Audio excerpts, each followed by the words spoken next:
Nosso estudo são os capítulos 19, 20 e 21.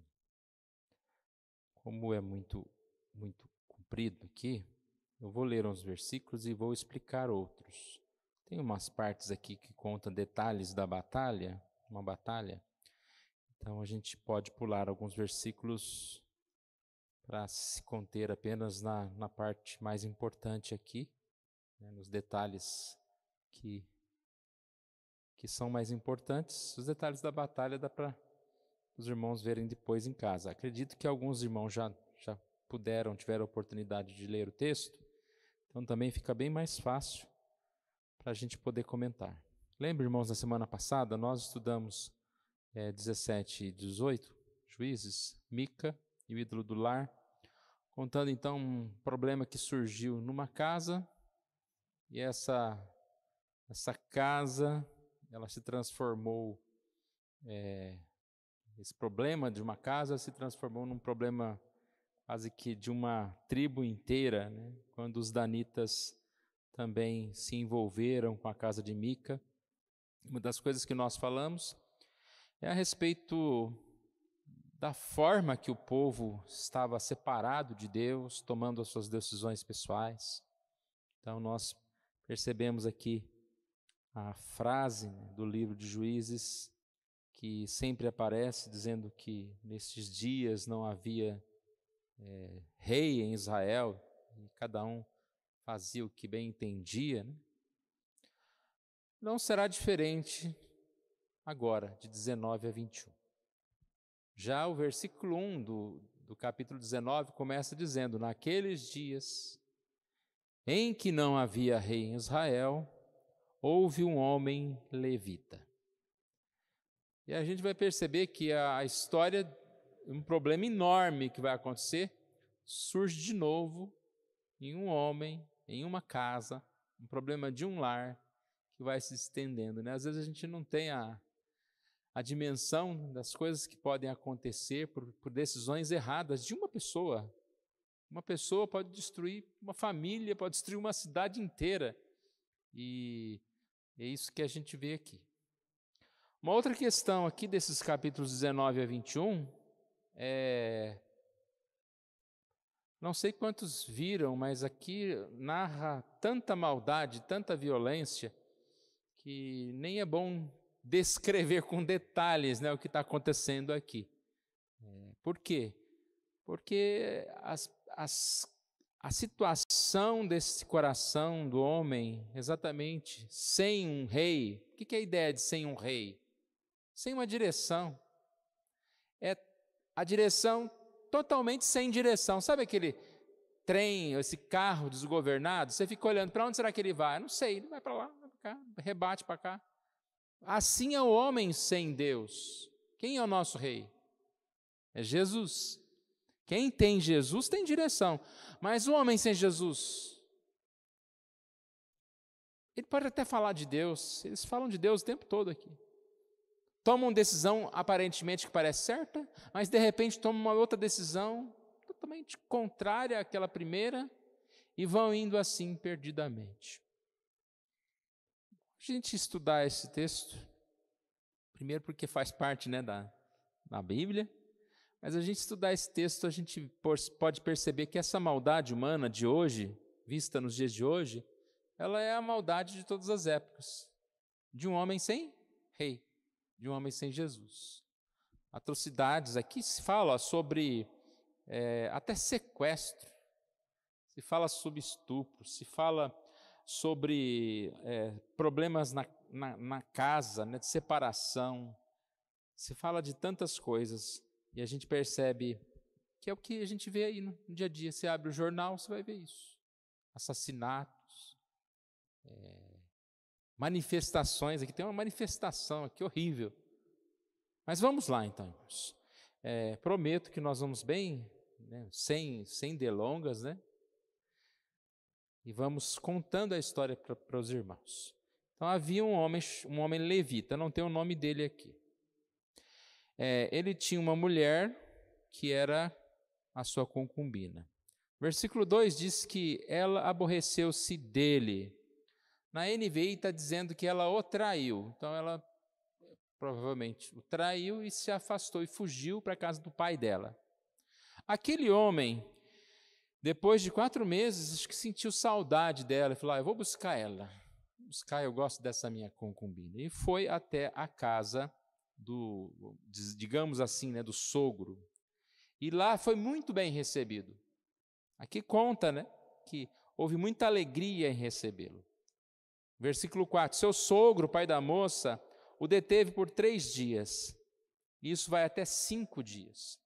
Aí conta aqui a história, né? Toda vez que ele arrumava as malas, vou agora. Fica mais um dia. E ele ficava. Vou agora cedo. Não, deixa para ir de noite. Aí chegava de noite. Deixa para ir amanhã cedo. Chegou o 5º dia, já era de tardezinha, e ele disse, vou embora. Vai amanhã. Ele, não, eu vou agora.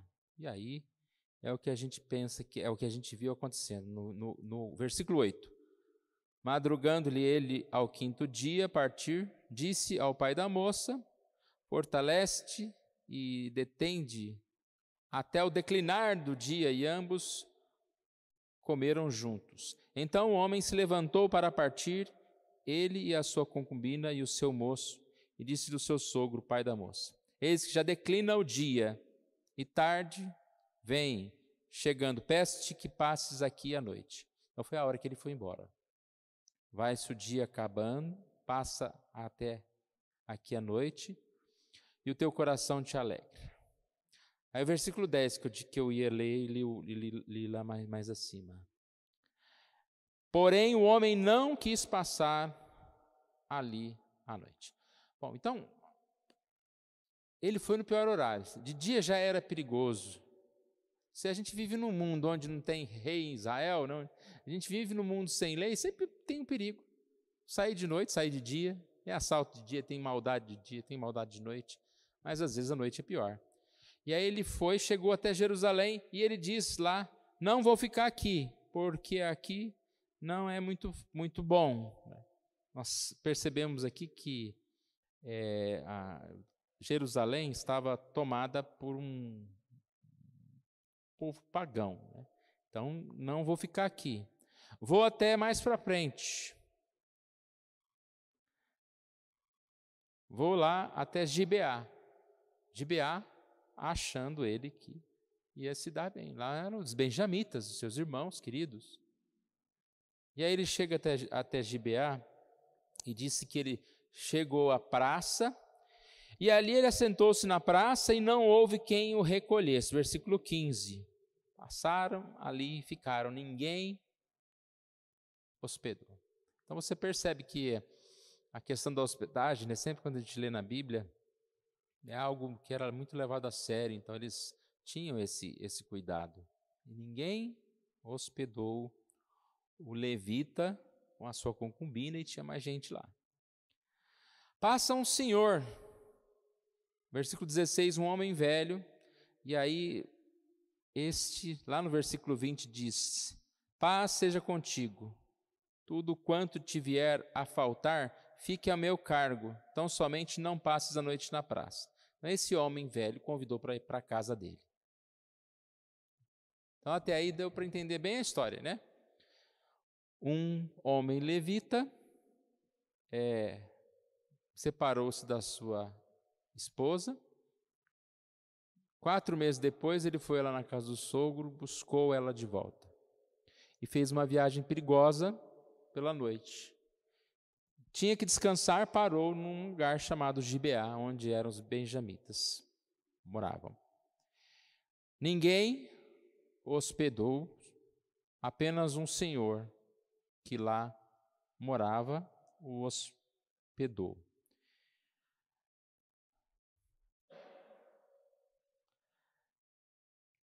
O que acontece então, irmãos? A partir do verso 22 começa uma série de maldades, né? Como nós falamos, é comparada ao que aconteceu lá em Sodoma e Gomorra.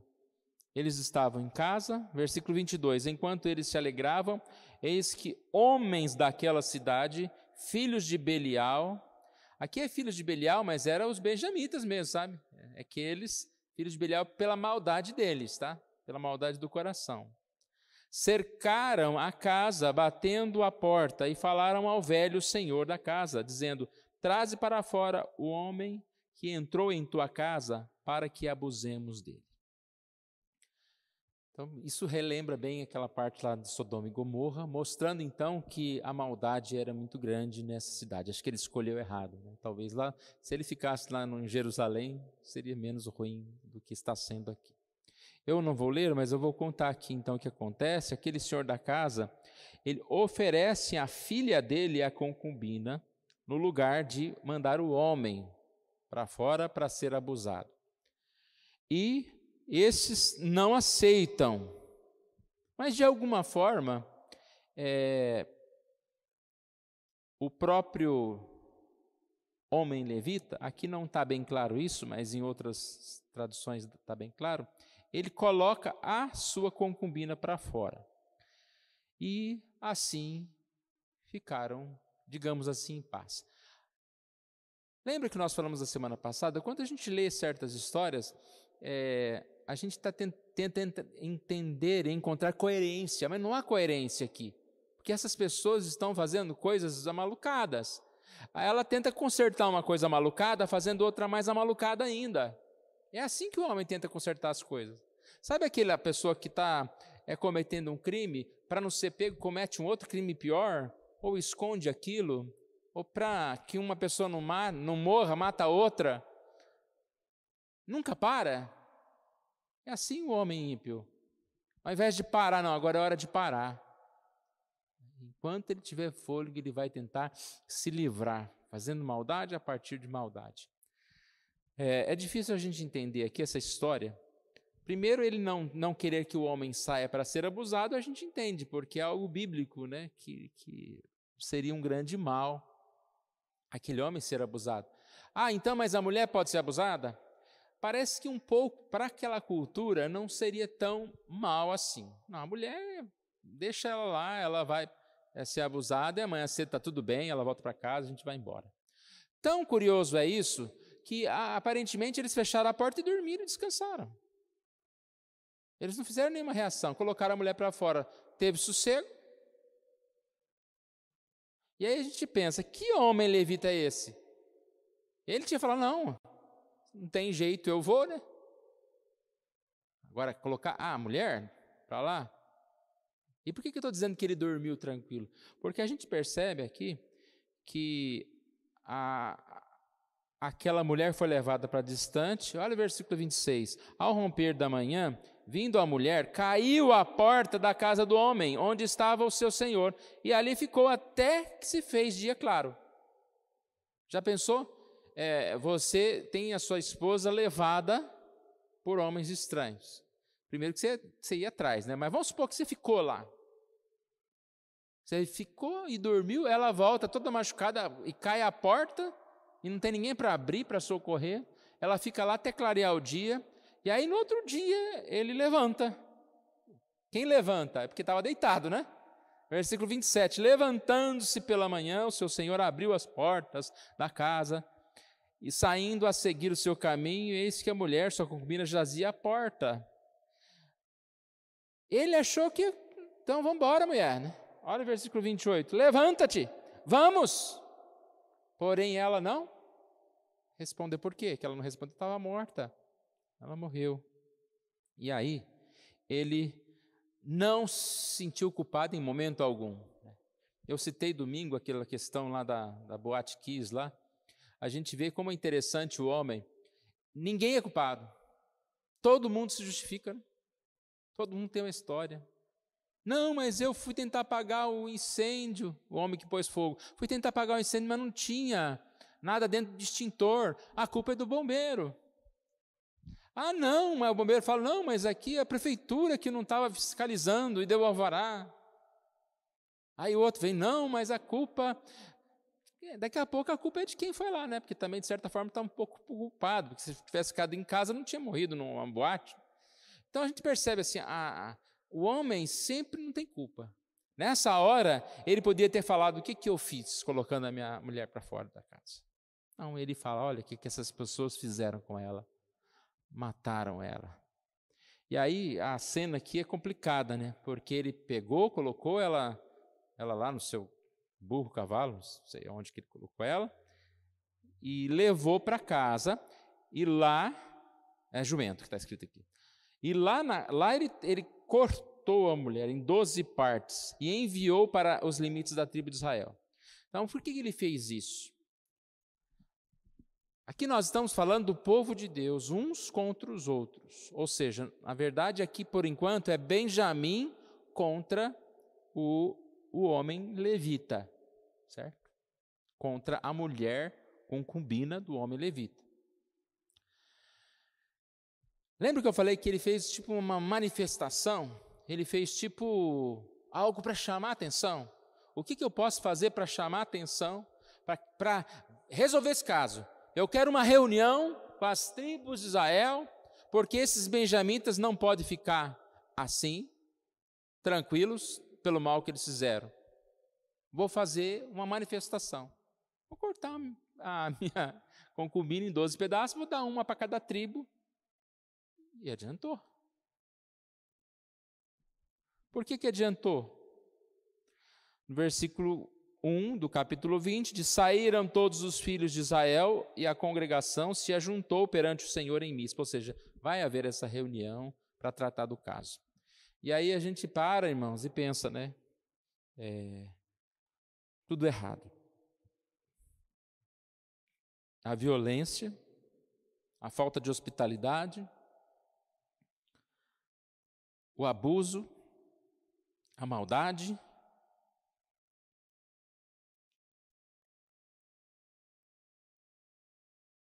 Tanta coisa errada que a gente nem tem por onde começar.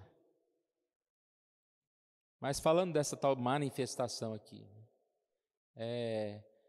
a gente não gosta e nem quer ficar falando muito de política, né? Mas às vezes as pessoas tentam jogar umas contra as outras de formas tão exageradas, né? De formas que não, vamos resolver esses problemas. Aí, vamos resolver quando? Vamos pôr fogo? Não dá certo, né? Não é assim que se resolve as coisas. A gente precisa confiar mais no Senhor. Num dos comentários que eu vi, esse homem levita, lembra? Nós falamos semana passada do outro levita também, um homem que poderia estar ensinando a palavra de Deus, poderia estar participando da adoração. Qual que é a atitude correta dele? Ele tinha que procurar o sacerdote, ele tinha que buscar por outras vias resolver o problema. Não é que ele ia deixar, deixa assim mesmo, minha mulher morreu, deixa. Não é isso que eu estou falando, mas que absurdo, né? O que ele fez aqui, que a gente nem precisa ficar repetindo muito. Capítulo 20 vai falar a respeito do que eles assim resolveram. Eles resolveram então, reuniram-se e decidiram que eles precisavam fazer alguma coisa contra os benjamitas.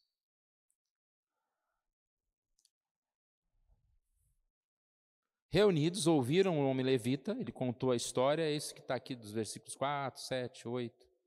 E aí a decisão deles. Vamos enviar homens para conversar com os benjamitas. Você viu que eu falei há pouco? Quando o homem está sem rei, o homem é criado em imagem e semelhança de Deus, ele toma decisões certas. Não é porque não é crente, só toma decisão errada. Ele toma decisões certas, só que ele toma uma decisão certa hoje e estraga amanhã. Então a primeira decisão deles foi até interessante. Versículo 12. As tribos de Israel enviaram homens por toda a tribo de Benjamim para lhe dizerem: que maldade é essa que se fez entre vós? Versículo 13. Dai-nos agora os homens, filhos de Belial, que estão em Gibeá, para que os matemos e tiremos de Israel o mal. Bom, a primeira parte está melhor, né? A segunda parte é que já me dá os homens para a gente matar, e aí é a vingança, né? Matou um, vou matar todos esses homens. Está complicado isso. Justiça com a própria mão. Mas foi isso que aconteceu. Mas os benjamitas aceitaram? Não. Então você percebe, esses benjamitas, por que eles não de certa forma, assim, entregaram aqueles homens maus pela maldade que fizeram. Eles, de certa forma, cobertaram, não sei se até culparam o estrangeiro por estar lá, ou culparam a mulher por ser mulher. Não temos tantos detalhes, mas é certo que Benjamim não quis ouvir a voz de seus irmãos. Agora, é tão sério isso, que aqui nós estamos relatando o início de uma guerra entre 12 tribos, entre uma das 12 tribos, Benjamim contra 11. É o povo de Deus contra o povo de Deus. Uma guerra que surgiu porque um não quis entregar a maldade, ou porque o outro fez a maldade, ou porque o outro facilitou. E aí começa a guerra. Essa parte aqui que eu disse que a gente vai resumir um pouco. Benjamim tinha 26 mil homens. E aí a gente vê que o povo de Israel tinha 400 mil homens. Parece que é uma batalha muito fácil, né? Mas não foi tão fácil assim. Os benjamitas venceram uma primeira batalha, porque a batalha era feita em partes, né? Uma batalha em tal lugar, eles venceram a primeira batalha. Os de Benjamim mataram 22 mil homens. Quase mataram um por um, né? O povo de Israel se reúne, então as 11 tribos, né, se reúnem e pensam, o que nós vamos fazer? Tornar a pelejar, desistir? Mas eles decidiram tornar a lutar. É interessante que da primeira vez eles falaram que iam lutar contra os benjamitas. Dessa segunda vez, eles falam, no final do versículo 23, tornaremos a pelejar contra os filhos de Benjamim, nosso irmão.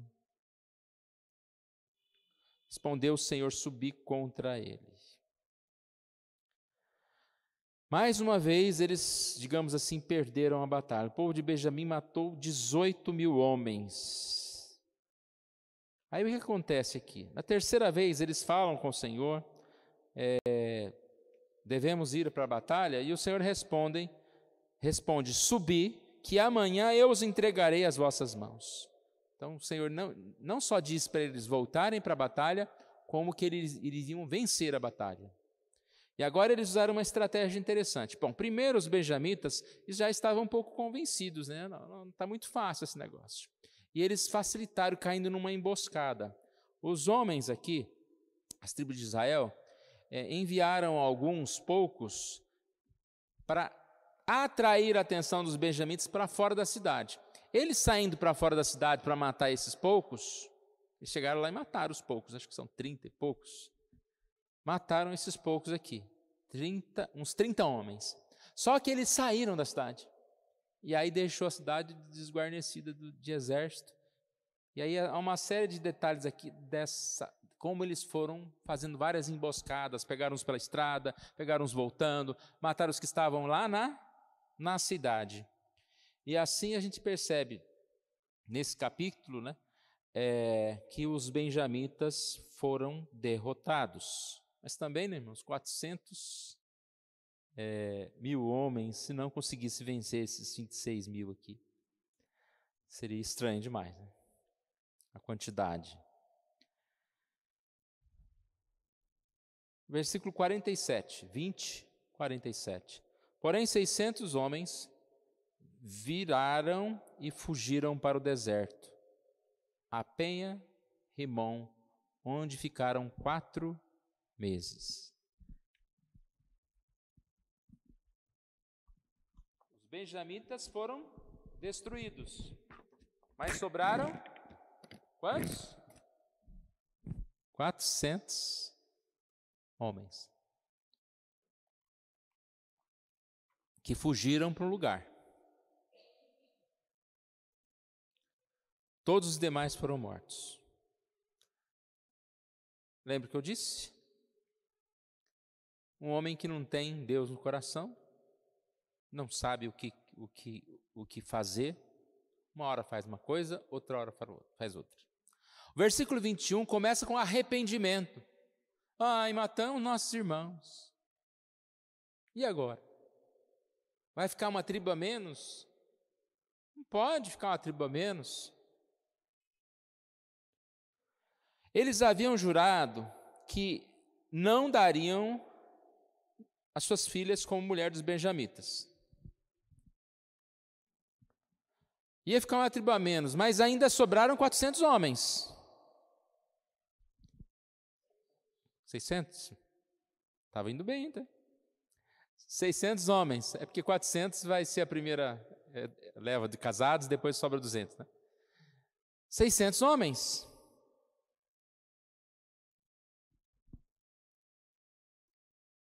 E aí eles tiveram uma lembrança. Naquela reunião que aconteceu, logo depois da maldade que foi feita aqui, né, pelo próprio homem levita, mandando correspondência lá para as tribos, no capítulo 20, quando existe essa reunião,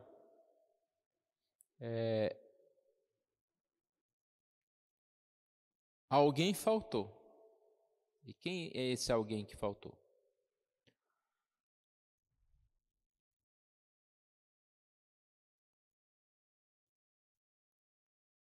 Jabes de Gileade, né? Vocês me ajudam aí, tá? Vou ler um pedaço aqui do capítulo 21. Ora, haviam jurado os homens de Israel em Mispa, dizendo: nenhum de nós dará sua filha por mulher aos benjamitas. Veio o povo a Betel e ali ficaram até tarde diante de Deus. Levantaram a voz, prantearam com grande pranto e disseram: ah, Senhor Deus de Israel, por que sucedeu isso em Israel, que hoje lhe falte uma tribo? Ao dia seguinte, o povo pela manhã se levantou e edificou um altar. Repare que não há uma resposta do Senhor aqui, né? Eles que já tomaram uma decisão. E apresentaram holocaustos e ofertas ao Senhor. Disseram os filhos de Israel, geralmente aparece, disse o Senhor, né? Aqui, disseram os filhos de Israel: quem de todas as tribos de Israel não subiu à Assembleia do Senhor? Porque tinham feito um juramento acerca de que não viesse ao Senhor em Mispa quem dizia será morto. Do que não viesse ao Senhor a Mispa, dizia será morto. Os filhos de Israel tiveram compaixão de seu irmão Benjamim e disseram: foi hoje eliminada uma tribo de Israel. Como obteremos mulheres para os restantes deles? Está no versículo 8. Ó. E disseram: há alguma das tribos de Israel de que não tenha subido ao Senhor a Mispa? E eis que ninguém de Jabes de Gileade viera ao acampamento, à assembleia. Então, entenderam? Teve assembleia, todo mundo, mas os de Jabes de Gileade. Jabes de Gileade não é uma tribo, é uma cidade. Nessa cidade haviam pessoas da tribo de Manassés. Então não é uma tribo inteira, é algumas pessoas que não vieram. E o que eles fizeram? A gente tinha conversado antes que quem não viesse na reunião ia morrer. A gente está precisando de esposa para esses 600 homens. Então vamos lá e matamos todos. Eles mataram homens, mulheres e crianças, não mataram apenas as virgens. 400 sobraram. Essas 400 se tornaram a esposa dos 400, que são 600, né? 400 benjamitas. Por quê? Olha que incoerência. Não, nós não podemos deixar de cumprir, porque a gente falou que não ia dar a esposa, mas essa tribo faltou. E além de merecer morrer, eles não fizeram esse mesmo compromisso de não dar esposa para os benjamitas. Então essas mulheres virgens foram as 400 mulheres. Faltam 200 ainda. Aí é que eu disse que houve o tal do sequestro aqui. Né? Como obteremos mulheres para o restante? Versículo 16. Versículo 17, disseram mais, a herança dos que ficaram de resto não na deve perder Benjamim. Então vamos arrumar um jeito. Versículo 19, então disseram, eis que de ano em ano há a solenidade do Senhor em Silo, que se celebra para o norte de Betel, do lado do nascente do sol, pelo caminho alto que sobe de Betel, a Siquém e para o sul de Leboná. Ordenaram aos filhos de Benjamim, dizendo, ide e emboscai-vos nós nas vinhas, e olhai, e eis aí, saindo as filhas de Siló, a dançar em rodas, saí vós das vinhas, e arrebatai dentre elas cada um sua mulher, ide-vos à terra de Benjamim. Quem que são essas mulheres virgens aqui? Elas são pertencentes a esse povo das tribos. Eles disseram assim, olha a forma de pensar, nós não podemos dar nossas filhas, mas se vocês roubarem as nossas filhas, aí não foi a gente que deu, entendeu? Então vai ter uma festa, e nesse dia da festa vocês vão lá, e pode roubar lá, pega lá as 200 virgens lá que vocês precisam, e leva para vocês, leva para a terra de vocês. Aí pronto, a tribo de Benjamim foi salva, estamos fazendo uma boa coisa. Se alguém vier perguntar, fala, não, vocês não são culpados, eles que roubaram as mulheres. Versículo 25, naqueles dias não havia rei em Israel, cada um fazia o que achava mais reto. Então a gente percebe, irmãos, que essas histórias são pesadas, mas não são diferentes das histórias que tem por aí. A gente não sabe quase nada, né? A gente ouve muita história. A gente sabe que existe guerra, a gente sabe que existe abuso de todo tipo de jeito. Lembra que eu falei no início? Uma família, uma pessoa começou uma história toda. Vamos para a mulher, né, que saiu, abandonou o marido. É igual a história da Boate Kiss, não tem, todo mundo é culpado e ninguém é culpado, né? Não tem ninguém que é a culpa. Mas qual é a culpa? A culpa do homem sem Deus, sem o Senhor. Quando a gente olha para o mundo de hoje, a maldade de hoje é diferente? Não é diferente. Mas nós sabemos que esse tempo aqui era realmente um tempo difícil. Depois veio Davi, o rei, cuidou lá por um tempo daquelas pessoas. Depois vem Jesus, nosso rei. E a história, ela sim tem um caminho, é um caminho progressivo. Só que o fato do caminho estar sendo progressivo para o bem, não significa que o mal também ele não vai caminhando, vai correndo junto, e ele sempre existirá, porque o caminho progressivo para o bem está naquele que busca o rei, aquele que busca se render ao rei.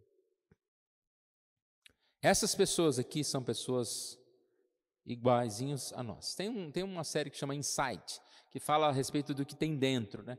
É um homem preso por ter matado uma mulher, e ele é às vezes requisitado para resolver problemas, casos que acontecem fora. E a grande moral dessa história é o que ele fala, você não é diferente de mim. Quando ele percebe a maldade no coração das outras, não é porque aquela pessoa está presa, o outro solto, né? No caso, aconteceu algo que o despertou aquilo. Eu vi uma outra ilustração que eu achei interessante, falando que havia paz, né, na casa lá agora vocês me ajudam aí, da Branca de Neve, né? Até que um dia, é a madrasta que fala, espelho, espelho meu? É, né?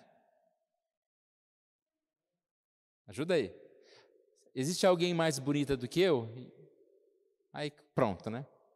A confusão. A partir daí,